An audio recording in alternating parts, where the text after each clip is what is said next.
तसव्वुर करें आप एक आम मक्खी जो हमें बीमारियां और गंदगी फैलाने वाली लगती है, उसके एक पर में शिफा मौजूद है। जी हाँ, आज की मॉडर्न साइंस जिस बात की तहकीक कर रही है उस बात को 1400 साल पहले हमारे नबी पाक सल्लल्लाहु अलैहि वसल्लम ने बयान किया। तो सवाल ये पैदा होता है, क्या ये मुमकिन है कि मक्खी के एक पर में शिफा मौजूद है और दूसरे में वबा है?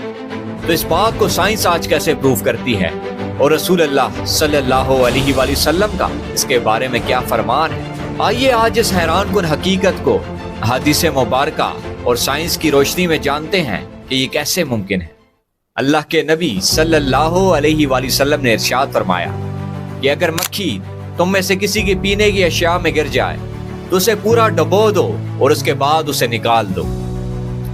और उसके बाद रसूल अल्लाह सल्लल्लाहु अलैहि वसल्लम ने इसकी रीजन बताई और फरमाया कि इसके एक पर में बीमारी मौजूद है और दूसरे पर में शिफा है। जरा गौर करें कि अल्लाह के नबी इस एक मक्खी के मुतल्लिक 1400 साल पहले बता रहे हैं कि इसके एक पर में शिफा है और दूसरे में वबा है। आइए जानते हैं कि साइंस इसके बारे में क्या कहती है।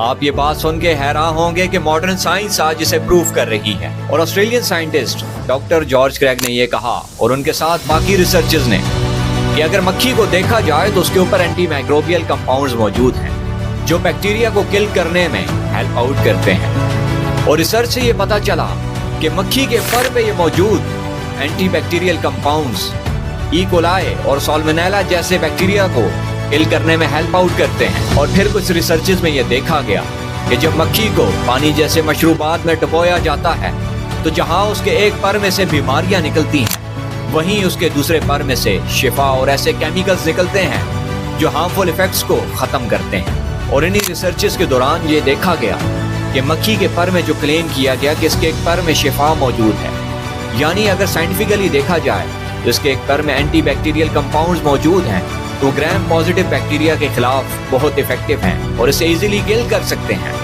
और जब साइंटिस्ट ने मजीद एक मक्खी पे जब रिसर्च की तो ये देखा गया कि मक्खी के हेमोलैम्फ में एंटी फंगल पेप्टाइड्स भी मौजूद हैं जो कैंडिडा एल्बिकेंस के खिलाफ बहुत इफेक्टिव हैं। इसलिए ये बात भी जान ली गई कि सिर्फ मक्खी में एंटी बैक्टीरियल प्रॉपर्टीज मौजूद नहीं हैं बल्कि इसमें तो एंटी फंगल प्रॉपर्टीज भी मौजूद हैं। अगरचे एक मक्खी के पर में anti bacterial properties anti fungal मौजूद हैं, लेकिन उसका जो दूसरा पर है जिसमें बैक्टीरियल इन्फेक्शंस हैं, फंगल इन्फेक्शंस हैं, तो एक रिसर्च में बताया गया कि जो हॉस्पिटलाइज्ड पेशेंट्स हैं उनमें अगर देखा जाए तो जो बैक्टीरियल इन्फेक्शन और रेजिस्टेंस कॉज होती है वो ज़्यादा ये मक्खियों के जरिए होती है, क्योंकि ये मक्खियाँ अपने परों में ऐसे बैक्टीरियल इन्फेक्शंस लेकर आती हैं जिस पे एंटी बैक्टीरियल इफेक्ट्स भी ख़त्म हो जाते हैं और patients more resistant to antibiotic हो जाते हैं।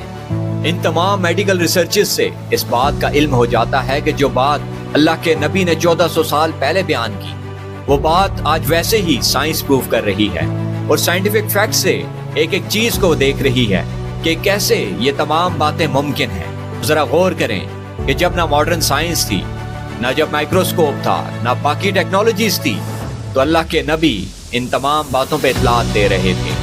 तो जरा सोचें कि अल्लाह के नबी को अल्लाह ने कितना इल्म दिया और आपकी बात में कितनी हिकमतें मौजूद हैं। इसलिए अल्लाह का कुरान भी सच्चा है और हमारे नबी पाक सल्लल्लाहु अलैहि वसल्लम की हदीस मुबारका और आपके फरामीन भी सच्चे हैं।